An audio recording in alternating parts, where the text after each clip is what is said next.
Hello, and welcome to this video. My name is Summer Tuzin. I work at Burdett Services in Ontario, Canada. Today, this video is going to be about the neat tips and tricks you can learn to maneuver around AX a lot quicker to make your lives a lot easier.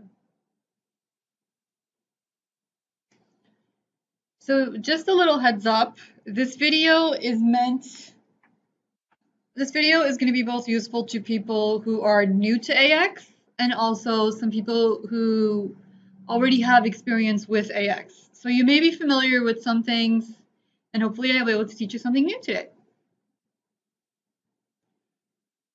So one of the first neat things I'm going to teach you guys is this notification bar right here, how to customize it to add information you would like to see. I go to File, Tools, and Options. Under Notification, status bar, I can select what I want to display here. So if I want to show the clock, then I can select that. And then if I close this, just keep an eye over here beside the dates. You'll see now I have my time there as well. Before we delve any deeper into the tips and tricks, I want to talk about some terminology. So if I'm referring to things like action panes and fast tabs and fact boxes, you know what exactly it is I am referring to. I'm going to open up accounts payable, go into all vendors. For the sake of this video, I'm going to be selecting on Acme Office Supplies. So if I double click Acme Office Supplies, I open up the details of Acme Office Supplies. So when I say action pane, I'm referring to this ribbon up here. This is the action pane. These right here are considered fast tabs. And if you ever hear me say fact boxes, these boxes right here is what I'm referring to.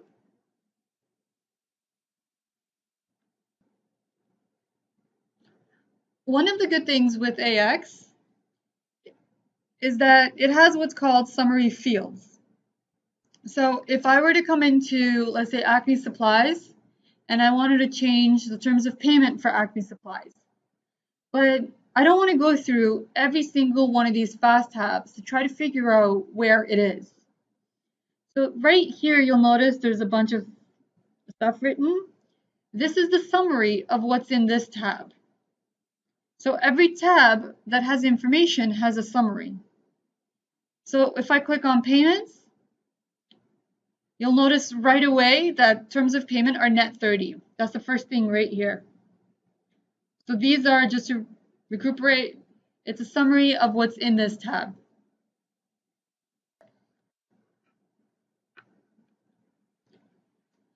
AX also has what we like to call fact boxes. You can customize these as well. Fact boxes are this right here. It just shows you quick related information, recent activity, things like that. So it helps you make decisions a lot quicker. So the next thing I want to show you guys is view details. So let's say I wanted to change my terms of payment, but I'm not really sure in which module in AX I have to go. I'm fairly new to this, or you don't have time to Google it or anything like that. One thing I can do is I'm going to go back to the vendors. I'm going to go to maintain. I'm going to edit this. I'm going to edit Acme Supplies. If I click on this drop down, I will get to see all the terms of payments I have set up in this company. So these aren't just the ones that are relevant to this vendor. These are all of them.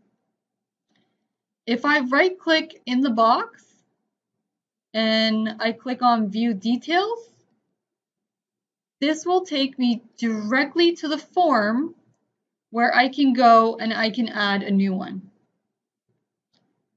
So if I click new, and let's say the terms are net 5, I can add one here.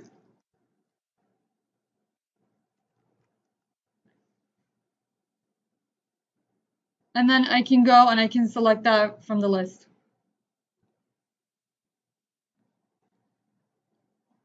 So I'm going to get out of this vendor.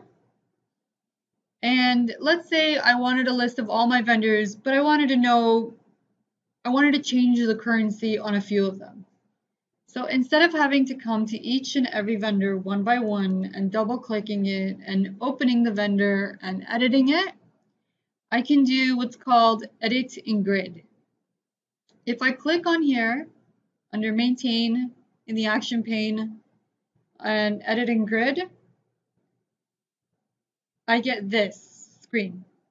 So this screen, as you notice with the drop down, you'll be able to make changes to multiple vendors here.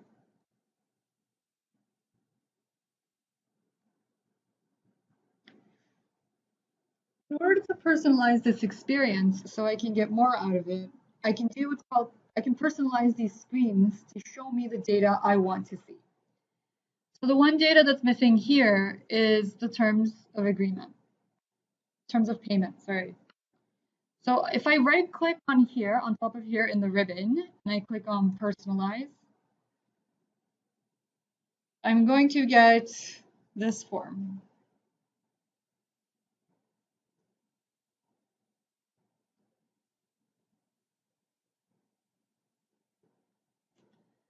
I'm going to get this form. So at first this form is sort of overwhelming, but once you get used to it, it becomes very useful. One of the good things with this form is I can add data either up here or I can add data in some of the other cases. If there's another box down here, you can add data there.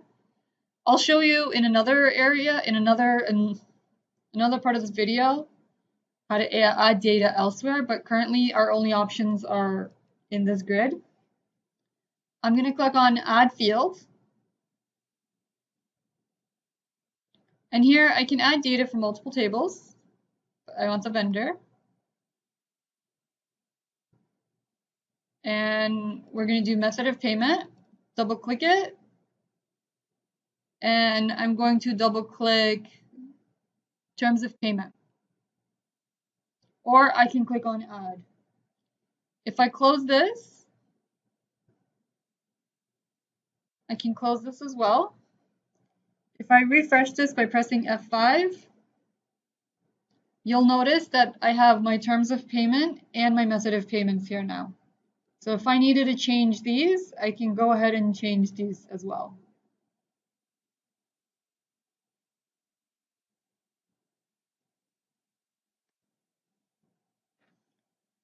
I'm going to move on to filters.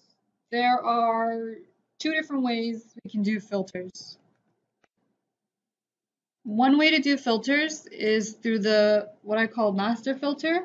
So right here, let's say I'm looking for Acme supplies, but I don't know where it is. Let's just pretend it's not the first one on the list.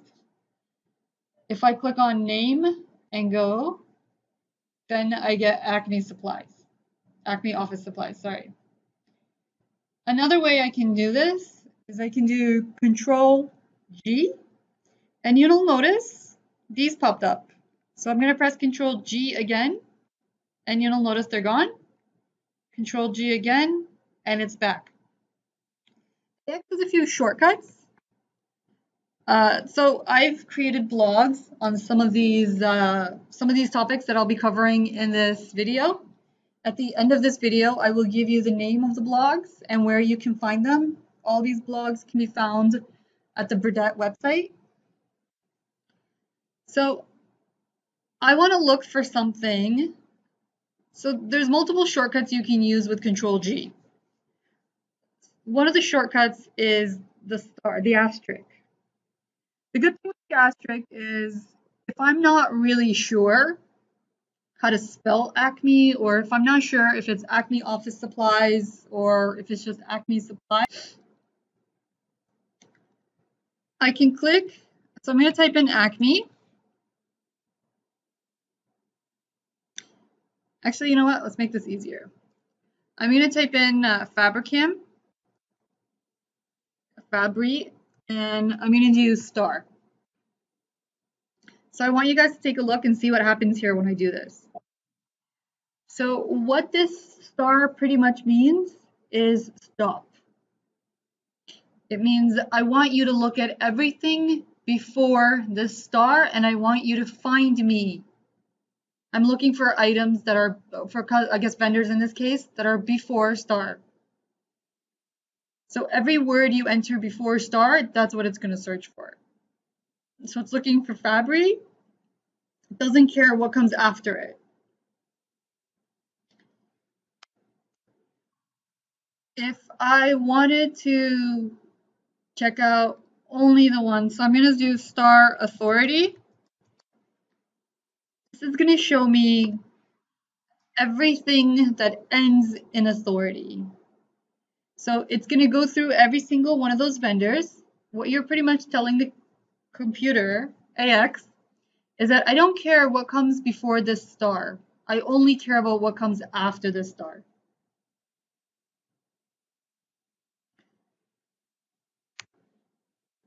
Another neat one that I find sometimes can be useful is, let's say you're looking for a vendor, but you forgot the name, but you remember that their vendor account was 4 digits long.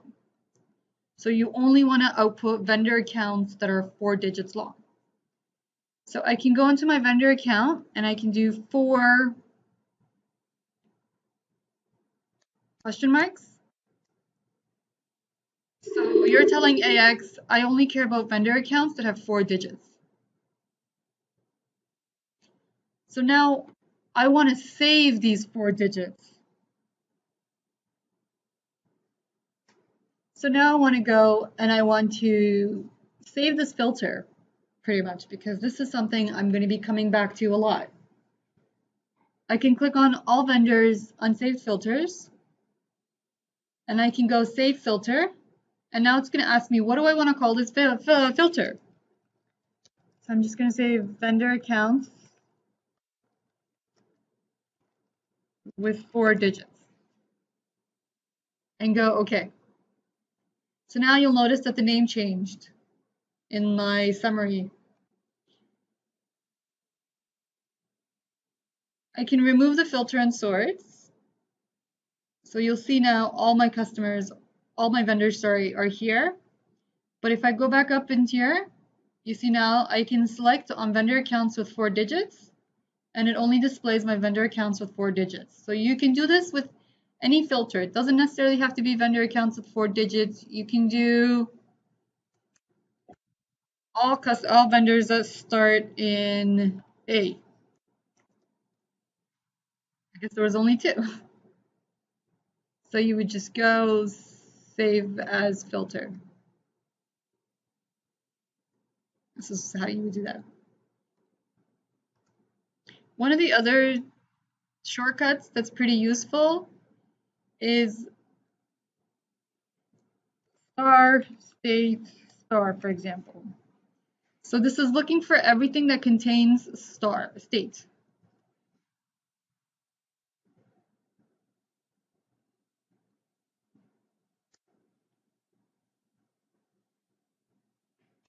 Later on, when you get to any grid like this, you can create these shortcuts. So if you check out the blog, you'll notice that there are actual there are others, more you can use. So there's like the greater than and the less than, or you can search by fields that are blank. So one of the things that you guys will notice is as I'm creating these filters, these guys right here are starting to light up. Different ones are lighting up for different reasons. This means that there is a filter on this data. If I want to get rid of my filters, I can click on here and it gets rid of the filters. So I'm currently in the all purchase orders field. So this grid here is a grid for all of you who've used AX. You're aware this is the grid that has all your current purchase orders. One other way you can filter is you can do what's called a filter by selection. So let's say I'm only interested in my purchase orders that are in the status of invoiced. I don't care about anything else. I can click on the invoiced section, right click, and go filter by selection. So you'll notice here again up here it lit up telling me that there's a filter. And the only purchase orders that are showing up here now are only the ones that are invoiced.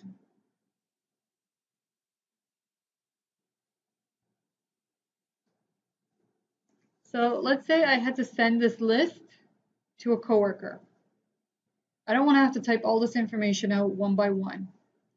An easy thing with AX, it being a Microsoft product and all, is everywhere you see a grid like this, you can do Control G, like I mentioned before. You can use the filters, or we can export this to Excel.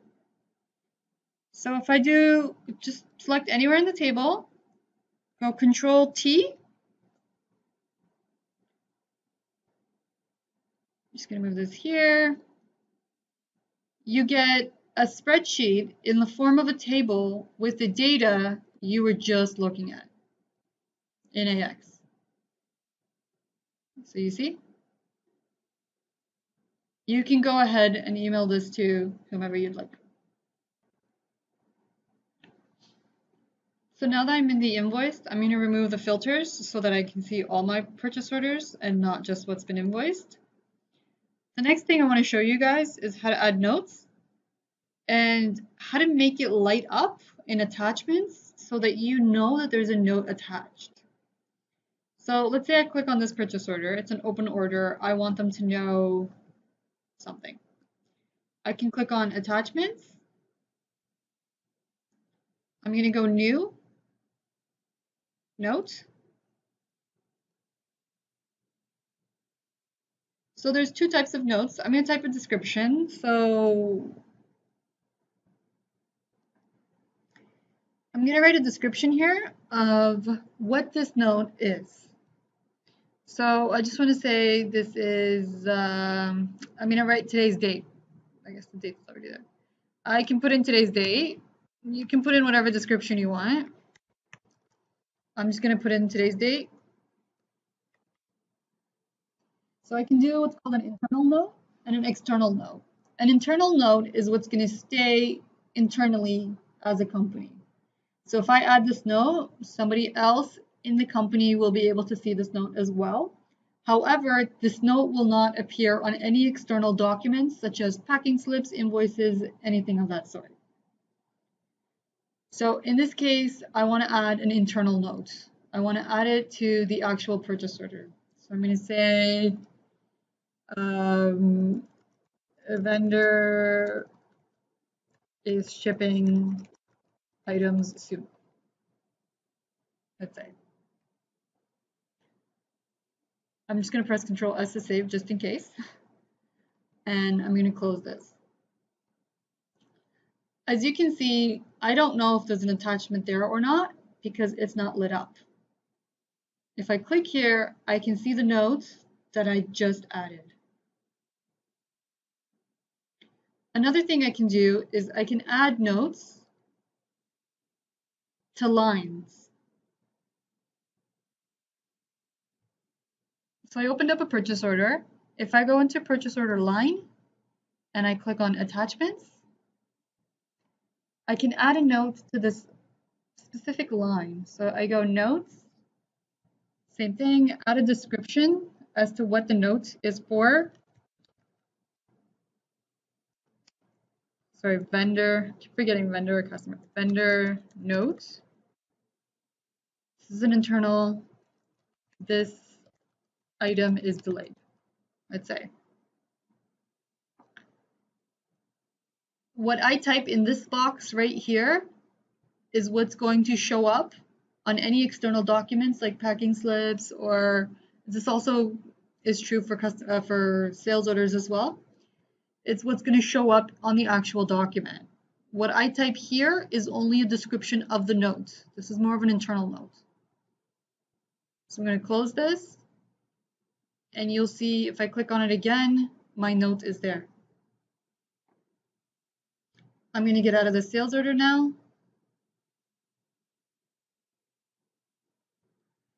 So now I'm going to go ahead and I'm going to show you guys how to make this attachments light up so you know that there are attachments. If I click on File,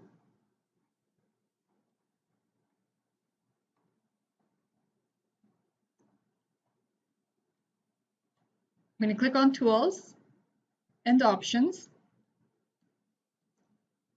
If I scroll all the way down to the bottom, you'll see here it says Show Attachment Status.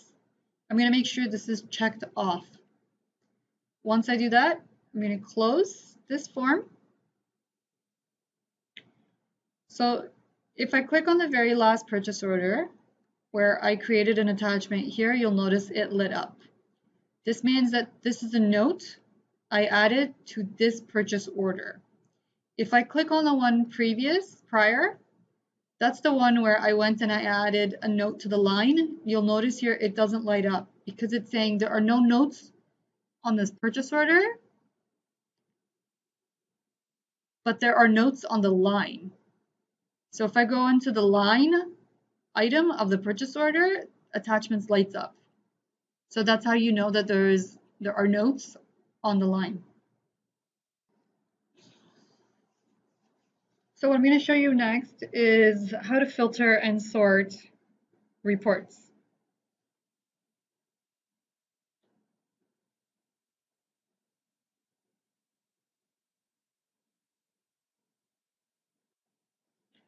So for this exercise, I'm going to pick on the customer balance list with credit limit report.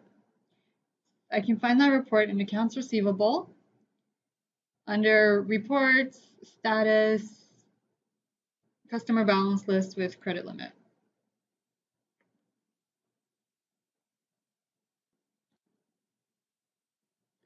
My first action plan is to filter this report. After we filter it, I'm going to show you how to sort it. So if I click this OK, it's just automatically going to show me the report with credit limit of 1,000. But I want to do more. I want it to be more specific. So if I click on Select, I'm going to get this screen. So these are the tables that are defaulted. I can change all of these. I can add more. It all depends on how specific I really want to be. I'm going to get rid of this 1,000.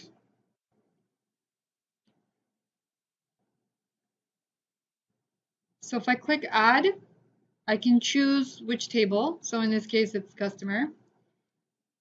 Again, the only direct table is customer, but in the customer field, I can choose all of these. I am only interested in, so I can also delete this line. So I'm going to select this line, and I'm going to select this line as well because I don't want a specific customer. I want a group of customers. If I click remove, I'll be able to delete those, just like the way I added it. I am only interested in customers that have a credit limit that is greater than $100,000. And I'm only interested in customers from group 10.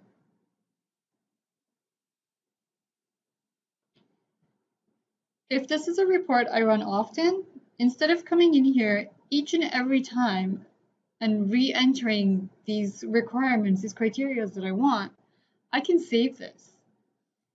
If I go up to modify, go save as, I have to give it a name, so group 10 with 100K limit. Go OK. Now you'll see this changed. And I'm going to go OK. And you'll see here it's telling me that the credit limit is greater than 100,000. My customer group is 10. I want it as of today's date. So as you see now here, I have my report, customer list with credit limit. And sure enough, it's everyone in group 10 with credit limits greater than 100,000. So if I wanted to filter this again, or if I wanted to change this report, I don't actually have to close out of it. I can go up to options and I can go to select. And this takes me back exactly to that screen I was before. And you'll notice if I click on the drop down, the criteria that I saved is still here. So let's say now I don't want the people in customer group 10. I want everybody. I go OK. I'll select OK. This is all additional data that you can get. So if you wanted customers who exceeded their limit, if you even want to include customers who don't have any balance, you can check off here. We have to select run. So once you go run, then it will rerun the report with now everybody.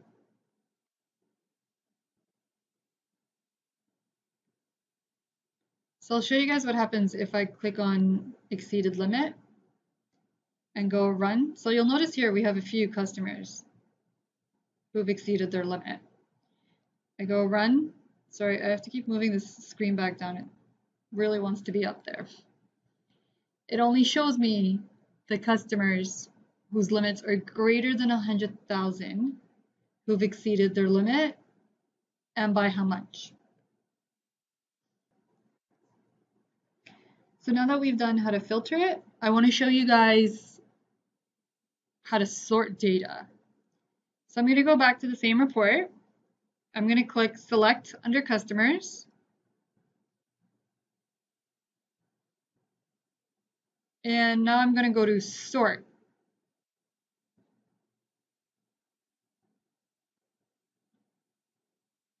So once I click on add, you'll notice here in the customers table, in the customers derived table, it's going to ask me which field do I want to sort.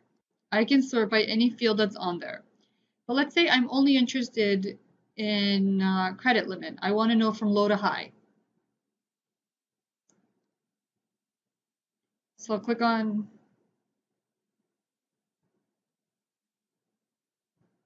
not sure what that was about. So I click on credit limit and I'm going to go ascending and then I'm going to click on OK. So once I'm here, I'm just going to uncheck this just so it gives me all of it. It still remembered the filter from my previous when I ran the report.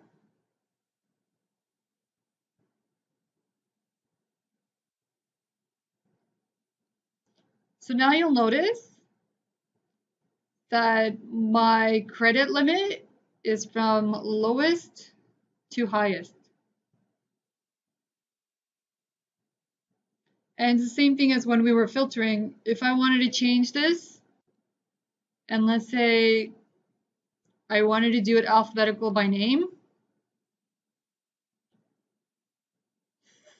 I would come to sorting. I would change this to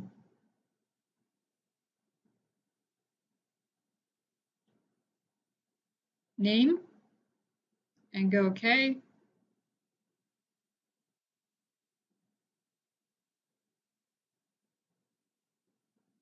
And now I have a report that's alphabetical by name.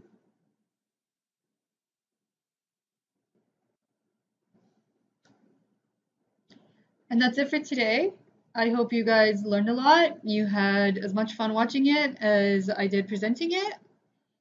If you have any questions, feel free to call us or email us. Contact information is on the screen. And as I mentioned before, most of the topics I discussed today, I've already done a blog on them. So if you go to Burdett Services website, type in any one of these, the blogs will come up and you'll be able to get more information on the blogs. Thank you.